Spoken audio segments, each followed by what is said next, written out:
Je vis de l'activité du territoire puisque moi je roule pour l'usine méthanisation Geodexia et grâce à ces gens-là qui ont bien voulu développer le projet, moi je vis de mon activité ici. Je suis cigalier de la première heure puisque je fais partie du premier groupe. Bon, moi j'ai souhaité adhérer parce que c'est un projet de territoire et puis quand on croit dans les projets, ben, on y adhère, hein, c'est plus simple.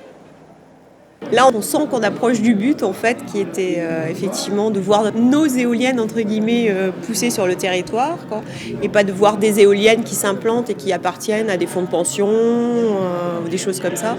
Se dire qu'on est partie prenante dans le projet, que c'est vraiment des gens du coin qui vont pouvoir en bénéficier aussi.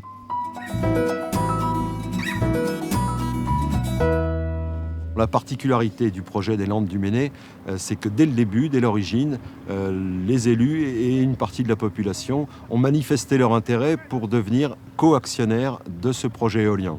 Alors, les cigales, c'est la formule juridique qui nous est apparue la plus adéquate parce que ça correspondait à la fois à ce qu'on pouvait faire d'un point de vue juridique pour entrer au capital, et puis ça correspondait aussi à la volonté des acteurs locaux d'entrer au capital, mais d'être aussi dans l'économie sociale et solidaire. Nous sommes une société coopérative nous-mêmes, déjà au départ, puisque la société a été créée par des agriculteurs pour se regrouper, pour développer l'électrification sur leur zone de desserte. Donc déjà, cette démarche-là correspond bien avec la nôtre.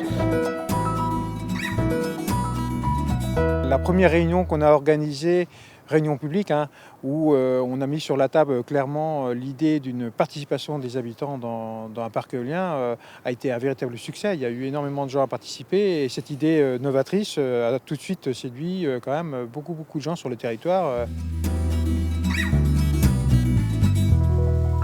Le montage d'une cigale, c'est relativement simple en termes techniques.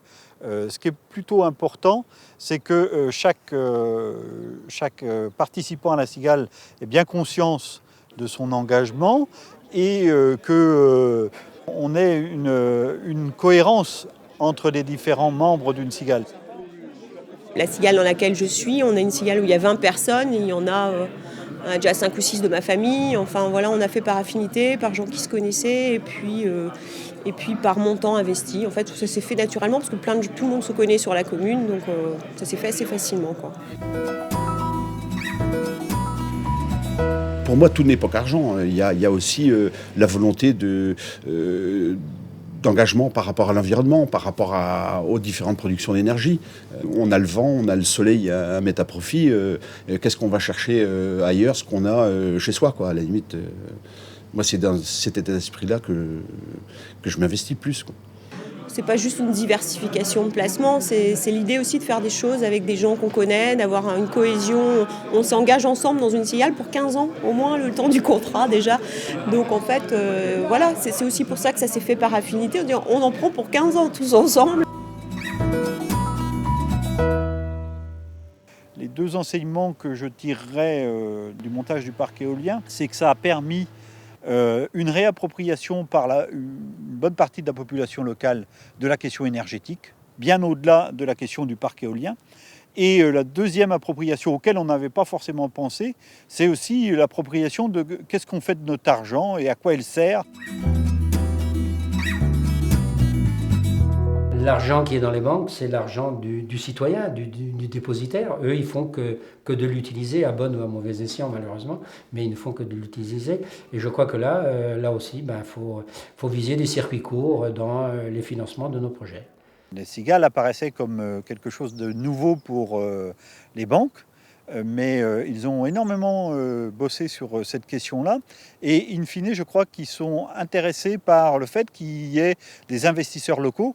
Et ça, c'est d'autant plus important parce qu'on a négocié directement avec des banques locales ou régionales, donc c'est des gens qu'on connaissait. Donc ça a aussi facilité un peu les choses. On a acquis des compétences dans le domaine financier, puisqu'il a fallu aussi apprendre à comprendre qu'est-ce que c'était qu'un business plan ou un plan d'affaires. Je dirais qu'on a aussi appris des compétences d'animation et de mobilisation, puisque sur ce genre de projet, il faut savoir emmener les gens avec soi, les convaincre. Je pense que c'est un vrai savoir-faire acquis. Les investisseurs sont parfois beaucoup trop frileux pour laisser une place aux acteurs locaux et aux investisseurs locaux. Après tout, ce sont des projets territoriaux qui doivent se faire avec les acteurs de ce territoire.